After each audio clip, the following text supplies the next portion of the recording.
بسم اللہ الرحمن الرحیم۔ السلام علیکم۔ میری طرف سے آپ سب کو بہت بہت عید مبارک۔ اللہ تعالیٰ آپ کو ڈھیروں خوشیاں نصیب کرے، آمین۔ عزیز ساتھیوں، آج میری کہانی کا موضوع ہے کھوٹے سکے۔ کہانی کچھ یوں ہے۔ بغداد میں ایک نان بائی تھا۔ وہ بہت اچھے نان اور کلچے لگاتا تھا اور دور دور سے دنیا اس کے گرم گرم نان خریدنے کے لیے آتی تھی۔ کچھ لوگ بعض اوقات اسے کھوٹا سکہ دے کر چلے جاتے تھے اور نرم نرم نان لے لیتے تھے۔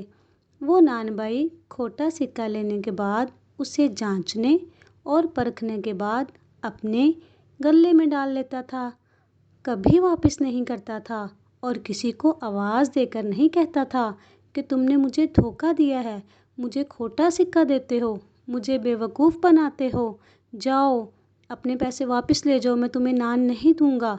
اور نہ ہی کبھی اس نے کسی کو بے ایمانی کا طعنہ دیا تھا، بلکہ وہ بڑی محبت اور بڑے پیار سے وہ کھوٹا سکہ بھی رکھ لیتا تھا اور کھوٹا سکہ لانے والے کو گرم گرم لذیذ نان دیتا تھا۔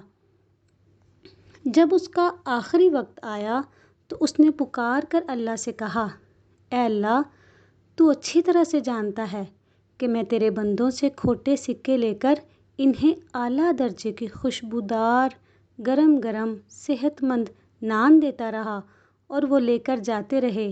آج میں تیرے پاس جھوٹی اور کھوٹی عبادت لے کر آ رہا ہوں، وہ اس طرح سے نہیں ہے جیسی تو چاہتا ہے۔ میری تجھ سے یہ درخواست ہے کہ جس طرح سے میں نے تیری مخلوق کو معاف کیا اور تو بھی مجھے معاف کر دے۔ میرے پاس اصلی عبادت نہیں ہے۔